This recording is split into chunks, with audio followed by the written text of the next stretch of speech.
national MPs have signed privacy waivers that mean they'll now be forced to hand over their communications dating back to the start of February. The aim is to find out whether the leaking of Simon Bridges' expenses came from within the party. Yes, this story. The inquiry, led by PwC and Simpson Grierson, will also aim to identify the person who sent a text claiming to be a National MP and pleading for the parliamentary inquiry to be called off for mental health reasons. With the latest on this saga, here's our political reporter Jo Moyer.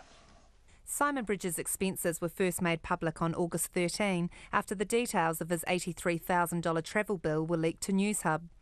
The Speaker, Trevor Mallard, launched an inquiry, but after the text, he canned that, saying it was a matter for the National Party.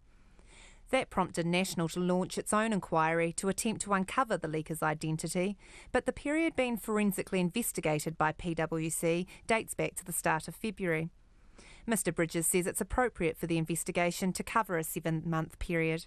Look, I think simply because if we're going to do this, we want to do it well, and to do that and to give PwC here the best chance of doing the thorough job, you do want a time period in which to do it. The investigation start date coincides with the time rumours about the National Party leadership under Bill English started circulating. Barely 2 weeks later, he was gone. On February 8, the caucus gathered in Tauranga for a retreat, which was hosted by Simon Bridges, who would go on to become the leader. PwC will conduct the forensic work, and lawyers at Simpson Grierson will be responsible for filtering what information is and isn't passed on to Mr Bridges and his deputy Paula Bennett.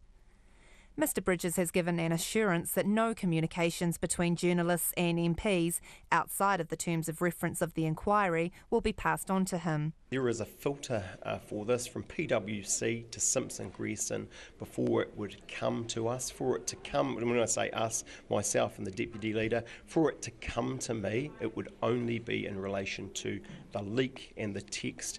It would have nothing to do with journalists, journalistic privilege. I take those issues seriously, and I can assure you they form no part of this. Senior MP Judith Collins says she's no stranger to inquiries and is happy to oblige. I've done it so many times. Really? No. Would you like to elaborate on that? No, well, you must remember I have already undergone the Chisholm inquiry, which took 6 years of all of my details. So I have no problem handing over mine. Simon Bridges says it was advice from PwC that guided the decision to span the investigation across 7 months. PwC declined to comment on the matter. As for how long the investigation will take, Paula Bennett summed it up best. As long as it takes. From Parliament, for Checkpoint, Jo Moyer.